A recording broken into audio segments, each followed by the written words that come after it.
Bien, bah écoute, au nom de tous les enseignants de l'EFPMO, Georges, je voudrais te remercier de nous avoir invités, parce qu'effectivement, on est une bande de copains bénévoles qui avons monté cette école, mais on a bien besoin de lisibilité, et donc cette participation à l'Académie de chirurgie nous donne une partie de cette lisibilité, on voulait vraiment t'en remercier. Alors, on va effectivement au masterclass des maîtres, je dirais, ouais, mètres 60, mais pas tellement plus en fait. Vous êtes qui? Est-ce que, alors on va pas vous demander à chacun de vous présenter parce qu'on va pas y arriver. On va commencer par les différentes spécialités. Qui est urologue et qui s'occupe de transplantation rénale? Qui est chirurgien digestif et de transplantation hépatique? Qui est chirurgien thoracique, transplantation cardiaque?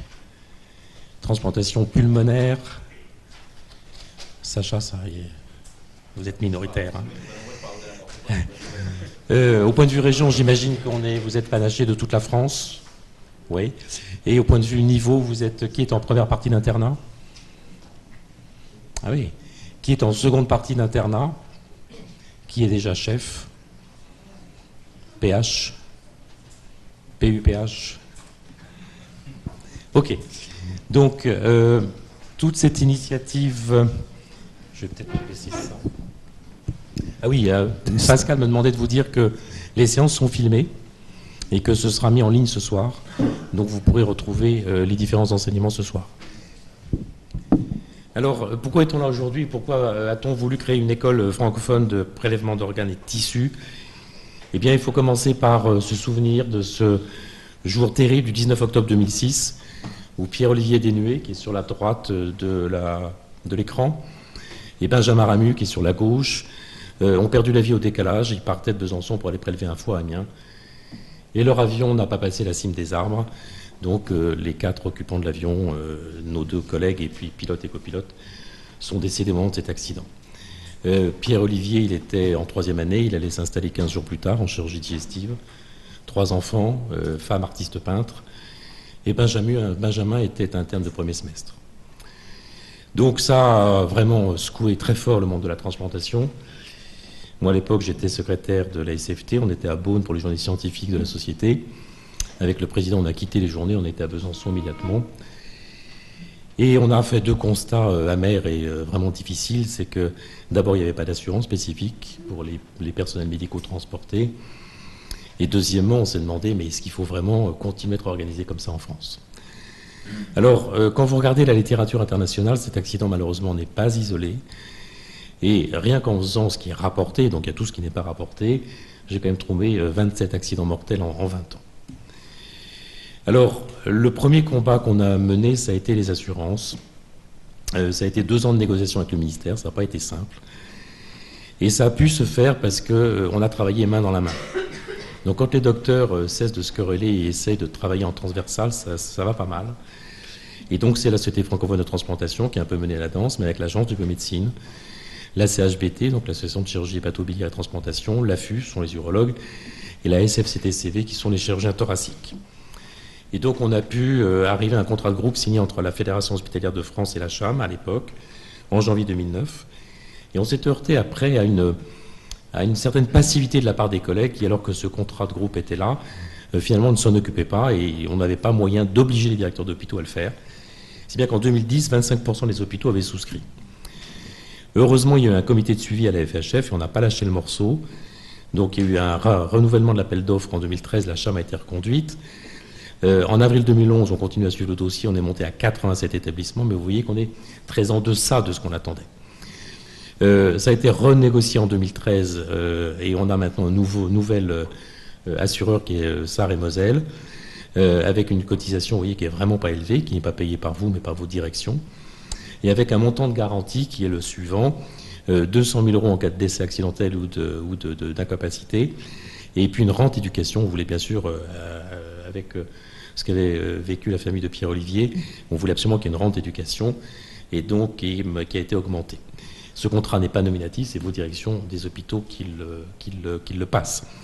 On a aussi veillé à ce que tout le monde soit couvert par cette assurance, et notamment le personnel paramédical, et notamment les étudiants quand vous emmenez des externes ou bien des résidents étrangers qui viendraient dans vos services pour se former. Donc voilà, cette assurance existe, et je vous engage à vérifier auprès de vos directions que cette assurance a été prise par votre direction.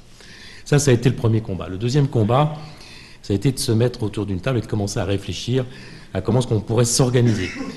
Mais pour réfléchir à comment s'organiser, il faut savoir comment ça se passe. Cette photo-là n'existait pas.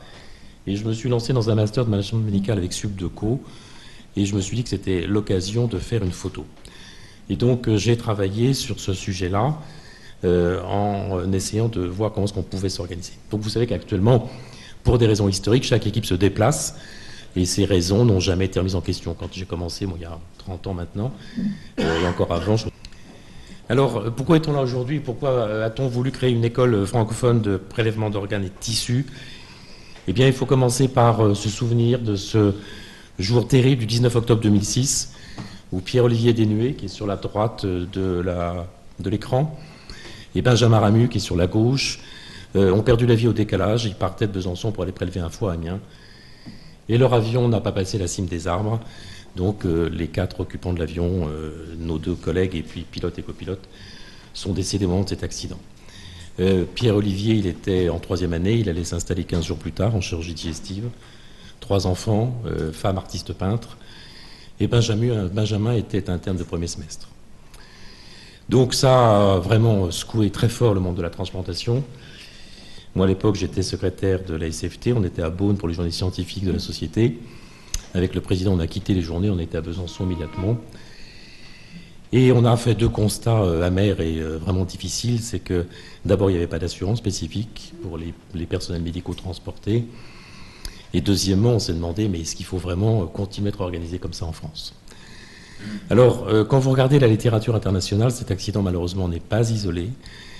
Et rien qu'en faisant ce qui est rapporté, donc il y a tout ce qui n'est pas rapporté, j'ai quand même trouvé 27 accidents mortels en 20 ans. Alors, le premier combat qu'on a mené, ça a été les assurances. Ça a été 2 ans de négociation avec le ministère, ça n'a pas été simple. Et ça a pu se faire parce qu'on a travaillé main dans la main. Donc quand les docteurs cessent de se quereller et essayent de travailler en transversal, ça va pas mal. Et donc c'est la Société francophone de transplantation qui a un peu mené la danse, mais avec l'Agence de biomédecine, la CHBT, donc l'Association de chirurgie hépatobiliaire et transplantation, l'AFU, ce sont les urologues, et la SFCTCV, qui sont les chirurgiens thoraciques. Et donc on a pu arriver à un contrat de groupe signé entre la Fédération hospitalière de France et la CHAM, à l'époque, en janvier 2009. Et on s'est heurté après à une certaine passivité de la part des collègues, qui, alors que ce contrat de groupe était là, finalement ne s'en occupaient pas, et on n'avait pas moyen d'obliger les directeurs d'hôpitaux à le faire. Si bien qu'en 2010, 25% des hôpitaux avaient souscrit. Heureusement, il y a eu un comité de suivi à la FHF et on n'a pas lâché le morceau. Donc il y a eu un renouvellement de l'appel d'offres en 2013, la CHAM a été reconduite. En avril 2011, on continue à suivre le dossier, on est monté à 87 établissements, mais vous voyez qu'on est très en deçà de ce qu'on attendait. Ça a été renégocié en 2013 et on a maintenant un nouvel assureur qui est Sarr et Moselle, avec une cotisation, vous voyez, qui est vraiment pas élevée, qui n'est pas payée par vous, mais par vos directions. Et avec un montant de garantie qui est le suivant, 200 000 € en cas de décès accidentel ou d'incapacité, et puis une rente éducation. On voulait bien sûr, avec ce qu'avait vécu la famille de Pierre-Olivier, on voulait absolument qu'il y ait une rente éducation, et donc qui a été augmentée. Ce contrat n'est pas nominatif, c'est vos directions des hôpitaux qui le passent. On a aussi veillé à ce que tout le monde soit couvert par cette assurance, et notamment le personnel paramédical, et notamment les étudiants quand vous emmenez des externes ou bien des résidents étrangers qui viendraient dans vos services pour se former. Donc voilà, cette assurance existe et je vous engage à vérifier auprès de vos directions que cette assurance a été prise par votre direction. Ça a été le premier combat. Le deuxième combat, ça a été de se mettre autour d'une table et de commencer à réfléchir à comment est-ce qu'on pourrait s'organiser. Mais pour réfléchir à comment s'organiser, il faut savoir comment ça se passe. Cette photo-là n'existait pas. Et je me suis lancé dans un master de management médical avec Subdeco. Et je me suis dit que c'était l'occasion de faire une photo. Et donc j'ai travaillé sur ce sujet-là en essayant de voir comment est-ce qu'on pouvait s'organiser. Donc vous savez qu'actuellement, pour des raisons historiques, chaque équipe se déplace. Et ces raisons n'ont jamais été remises en question. Quand j'ai commencé, il y a 30 ans maintenant, et encore avant, dans mon internat, personne ne savait prélever quasiment. Il fallait bien sûr que les équipes de transplantation se déplacent.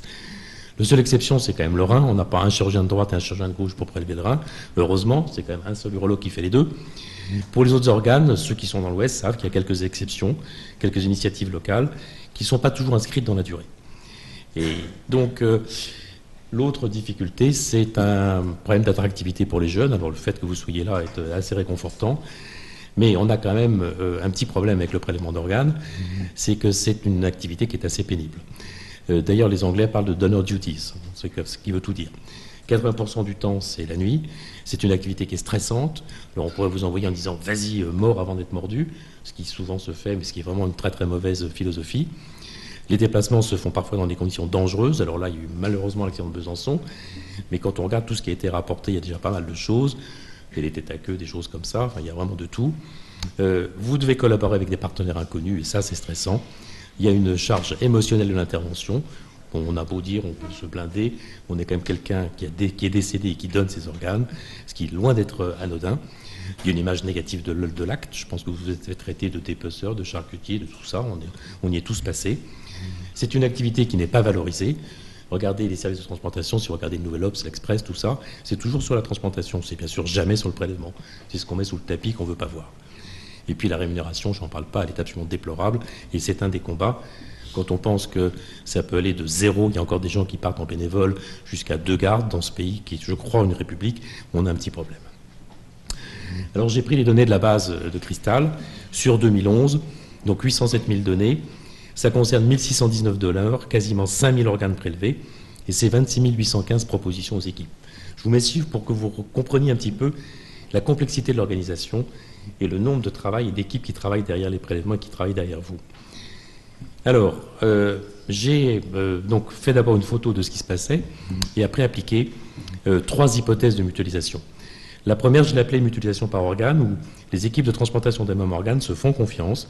Par exemple, un foie va être prélevé par l'équipe de Nice pour l'équipe d'Emmanuel à Lille. Emmanuel ne se déplace pas, c'est l'équipe de Nice qui prélève le foie et on transporte l'organe et non pas les équipes. La deuxième hypothèse de mutualisation est un peu plus ambitieuse, elle se ferait par étage. Les organes d'un même étage sont prélevés par une seule équipe chirurgicale de transplantation. Au lieu de 5 équipes présentes, on pourrait en avoir que 2. Donc une équipe thoracique qui fait cœur, poumon, et une équipe abdominale qui ferait tous les organes abdominaux. Et la troisième hypothèse, on va un peu plus loin, c'est le même principe que la mutualisation par étage, mais là, on passe au niveau également des centres hospitaliers généraux, où les chirurgiens des CHG sont tous passés dans nos services, ont tous été formés, et donc, au moins pour les prélèvements abdominaux dans un premier temps, et à condition qu'il n'y ait pas de split hépatique, les centres hospitaliers généraux pourraient prélever les organes sans que les équipes de transplantation n'aient à se déplacer. Alors, voilà ce que ça donne en termes de résultats. En 2011, donc nous avons déplacé 3651 équipes, 41% des équipes seulement étaient locales, ce qui veut dire que les gens se sont déplacés. Un quart du temps on se déplace en avion, 3 quarts du temps on se déplace en voiture. Les déplacements moyens en voiture, c'est, je ne vois plus rien, c'est terrible, 87 km, c'est ça, et 562 km quand on est en avion. Alors je vous pose une question finalement, l'ensemble des équipes en France, elles ont fait combien de kilomètres si on cumule tout? Elles ont fait 50 000 km, 100 000 km, 400 000 km? À votre avis? 400 000 sur ma gauche. Qui dit mieux? Allez, mouillez-vous là, c'est masterclass, hein, on n'est pas à l'école là.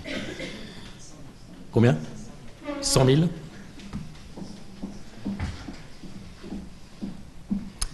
Eh bien, nous avons fait 1 360 000 km, c'est-à-dire 3 fois et demi la distance Terre-Lune. On a cramé 240 tonnes équivalent CO2. D'accord? Alors, si on essaye de voir ce que donneraient différentes hypothèses de mutualisation, si vous raisonnez sur mutualisation par organe, vous n'allez quasiment pas diminuer le nombre d'équipes, vous voyez, 0,8%, c'est vraiment la marge. Par contre, vous allez réduire le nombre de kilomètres, vous réduisez les trajets en avion, vous ne faites plus que 960 000 km, ça fait 2,6 fois la distance Terre-Lune. Si vous commencez à mutualiser par étage, là vous réduisez franchement le nombre d'équipes, puisque vous les réduisez de quasiment 40%. Et donc vous allez encore réduire le nombre de kilomètres, 424 000, et donc vous êtes à 1,1 fois la distance Terre-Lune. Et si on va jusqu'à la mutualisation CHG, alors là, on ne réduit pas plus le nombre d'équipes, hein, de toute façon il faudra toujours des gens pour prélever des organes, donc la réduction du nombre d'équipes est le même. Par contre, on réduit encore le nombre de kilomètres parce qu'on a beaucoup plus d'équipes locales, et on ne fait plus que 234 000 kilomètres, donc là, on n'atteint plus la Lune. Donc vous voyez qu'on est organisé comme des pingouins, et qu'il y a des grosses marges de manœuvre. Alors, les coûts, ça nous représente quand même 20 millions d'euros, cette affaire. Et quand vous regardez le détail, vous voyez que le gros passe dans les transports et que les salaires qu'on nous verse sont vraiment assez dérisoires. Dans la mutualisation par organe, c'est bien sûr les transports qu'on va réduire essentiellement dans les différentes hypothèses. Et vous voyez que si on va jusqu'au CHG, on aura réduit les coûts de 55% et on ne dépense plus que 9 millions. Donc on peut passer de 20 millions à 9 millions. Donc si on schématise ça, vous avez en bleu et en rouge les transports. Donc vous voyez que c'est le gros du morceau. La part salariale, c'est le vert, qu'on ne nous raconte pas que c'est ça qui coûte cher. Et ce que je vous ai mis en violet, c'est le coût des transports des organes seuls qui, bien sûr, va augmenter.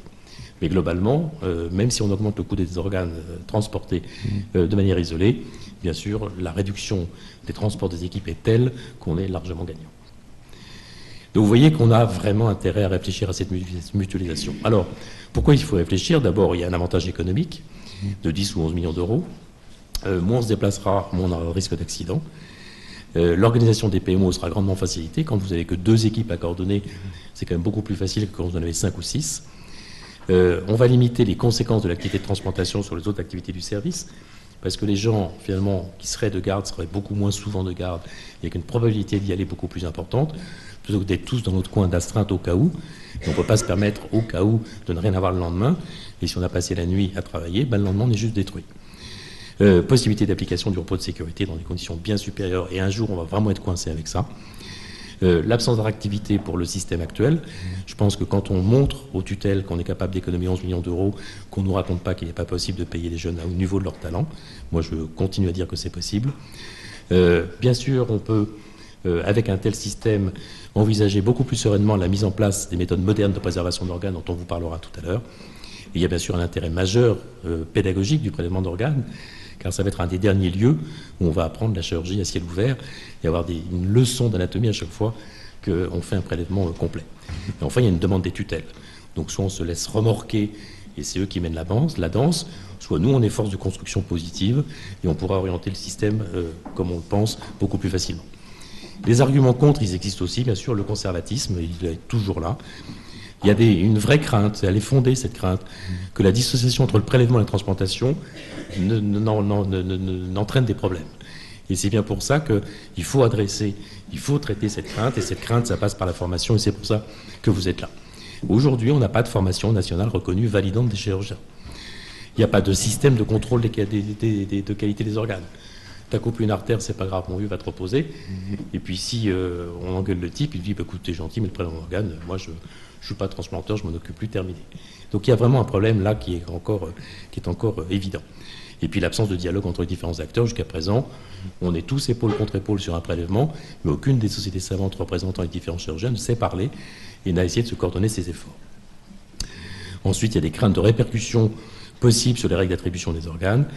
Et puis, dernier problème administratif, c'est la multiplicité des payeurs. Ces 20 millions, c'est pas une caisse, ça vient de partout, c'est tous les hôpitaux, et c'est extrêmement difficile de fédérer tout le monde. Alors, je crois qu'il y a 3 conditions de réussite, ce qu'on a appelé FRP. La première, c'est la formation des acteurs. La seconde, c'est la rémunération des acteurs. C'est insupportable que quelqu'un qui a 10, 12, 15 ans après son bac, les compétences qui sont celles nécessaires pour un prélèvement d'organes de qualité, soient payées 0 ou 70 € la nuit. C'est juste insupportable. Ça n'est pas acceptable et donc ça ne doit pas être accepté. Et la dernière, c'est la perfection du geste. Si c'est donnant-donnant, si on arrive à avoir une rémunération à la hauteur de vos talents, et bien sûr, il faudra qu'il y ait un contrôle qualité, une exigence en regard qui n'existe pas aujourd'hui. Alors, le combat est long, mais on n'a pas attendu pour se lancer là-dedans et on a donc créé, en 2009, l'école francophone de prélèvement multi-organes. Donc vous voyez qu'elle a été d'emblée transversale. On est assez fiers de ce logo qui vous symbolise avec la sphère, la globalité. Le puzzle, c'est tous les éléments qu'on va mettre les uns après les autres, les différentes couleurs qui représentent la diversité, puis tout s'imbrique parfaitement bien avec les digits qui ont des formes d'organes. Donc tout le monde est représenté, toutes les sociétés savantes sont représentées, et on travaille également avec l'agence de biomédecine. La tutelle n'est pas un ennemi, mais au contraire, on collabore énormément avec eux. Donc cette école a un enseignement qui dure 3 jours, qui se passe toujours au mois de juin, au Novotel de l'école de Marne-la-Vallée, pour que ce ne soit pas trop compliqué. Donc vous êtes tous invités à vous inscrire sur le site de fpmo.fr. On prend 50 étudiants chaque année, et donc on est très interactif sur les 3 jours. Donc vous aurez aujourd'hui un condensé de ça, parce que bien sûr, là, on n'a qu'une petite journée et non pas les 3 jours complets. Donc, comment est-ce qu'on s'y prend? Eh bien, on a pris en compte les différentes spécificités du PMO. Donc, ça va être à la fois une école, à la fois un labo de recherche et d'idées pour essayer de structurer et faire en sorte que toutes les instances concernées se parlent. Et on va, dans l'enseignement théorique, se forger une culture de transplantation. Donc ça va être les critères de mort cérébrale, principe de réanimation, des critères d'acceptation de donneurs en mort cardiaque par arrêt circulatoire, différentes contre-indications au prélèvement, les risques de transmission d'infection, les critères d'acceptation de différents organes, j'en passe et des meilleurs, jusqu'à l'ischémie-reperfusion que personne ne vous enseigne, les solutions de préservation, les machines de perfusion. Et puis on va vous apprendre aussi un comportement, parce qu'il est insupportable de voir des gens se chamailler au-dessus de quelqu'un qui donne ses organes et qui symbolise vraiment la mutualisation et l'entraide. Et donc pour ça, c'est pas très compliqué, hein. Il suffit juste de connaître les besoins et impératifs de toutes les transplantations, d'apprendre à travailler avec les autres, que l'étranger soit plus un étranger parce qu'on était dans la même école, parce qu'on a déconné 3 jours ensemble, parce qu'il y a eu cette convivialité qui s'est installée, et parce que cette école a comme objectif de créer un référentiel commun qui sera le même pour tout le monde. Alors quand on parle des mêmes choses, avec les mêmes références, ben, tout devient beaucoup, beaucoup plus facile. Alors ça, c'est la partie théorique. Il y a aussi une partie pratique. Pourquoi je ne le vois plus là? Ça, c'est embêtant, parce que pour mettre le film en route, j'aurais besoin de le voir, parce que là, le fil, il ne m'a pas marché ici. Parce que j'aurais voulu pouvoir le passer. Donc, on a créé un simulateur. Alors, vous avez 2 possibilités quand vous essayez de faire de la simulation dans ce domaine-là. Soit vous prenez un modèle animal, qui n'est pas forcément anatomiquement cohérent. Là, ça aurait été le porc, et un des problèmes du porc, c'est que le pancréas, par exemple, du porc n'a rien à voir avec un pancréas humain. Or, le prélèvement pancréatique est un des premiers visés par cette école parce que c'est le prélèvement qui est en grande souffrance.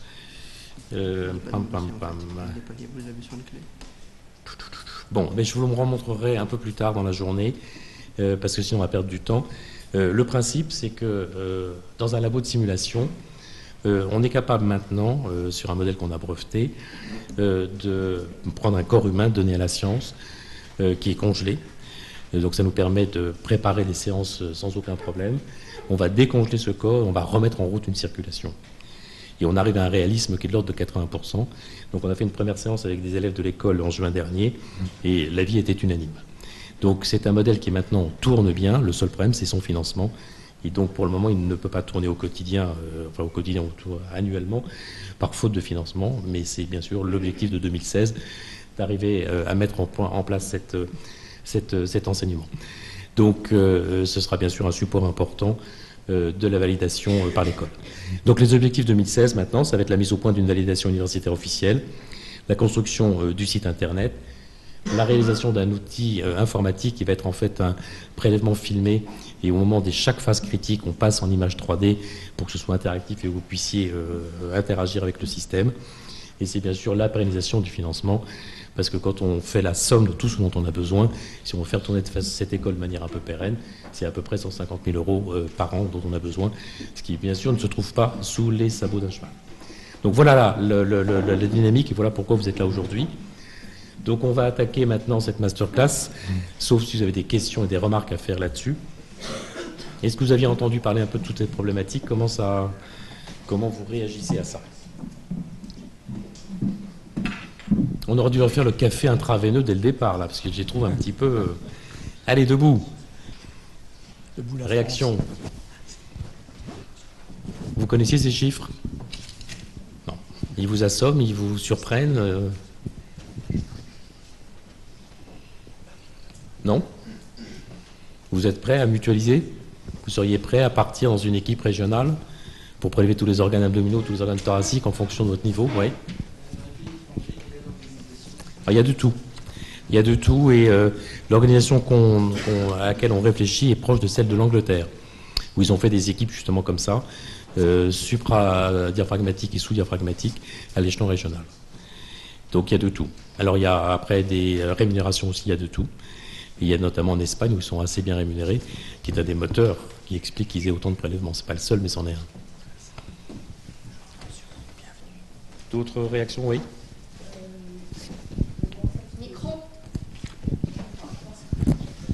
Oui, excusez-nous, on est obligé de prendre le micro pour la raison que, je ne vous l'ai pas dit et j'en suis désolé, La séance est entièrement filmée, y compris les diapositives, y compris vos questions, y compris les réponses, et elle sera à votre disposition sur notre site internet à partir de la fin de l'après-midi.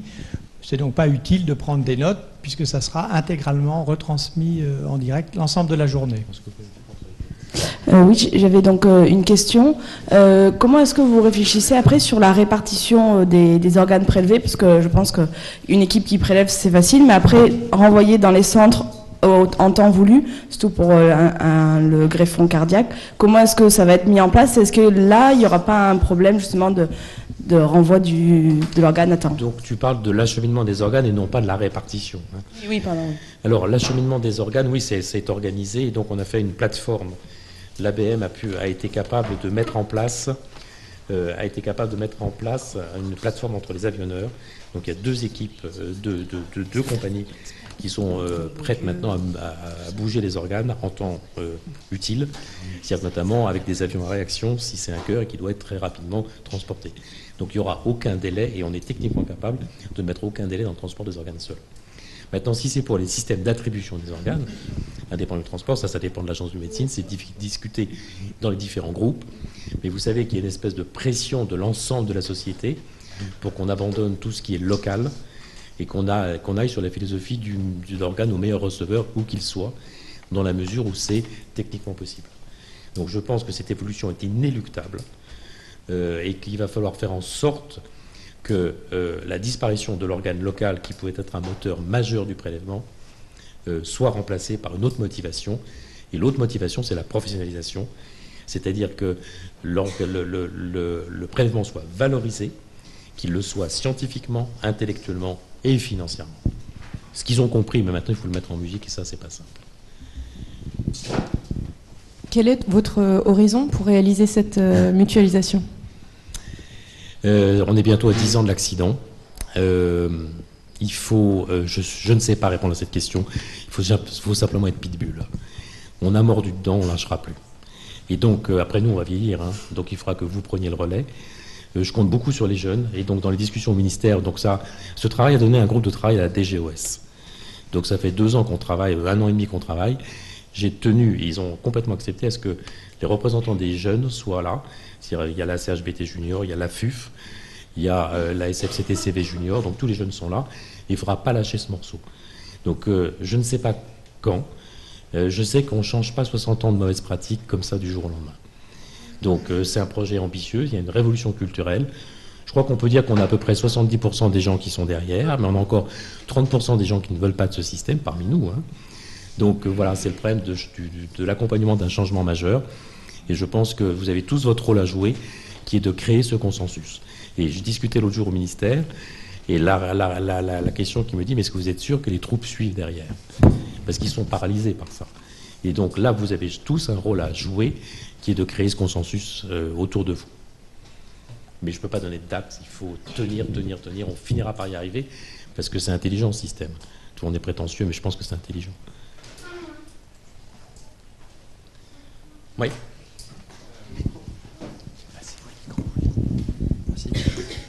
Comment vous prévoyez la problématique des greffons limites, où souvent les équipes se déplacent et jugent sur place en thoracique et cardiaque notamment? Alors ça, c'est des choses qui s'apprennent, et je pense que c'est transmissible. Et la deuxième réponse, c'est que la DGOS a mis des crédits pour qu'il y ait une transmission d'images. Et donc vous aurez sur Crystal prochainement, alors Crystal c'est un outil que vous ne connaissez probablement pas, mais on vous l'apprend à la FPMO, qui est la base de données qui permet d'échanger toutes les informations.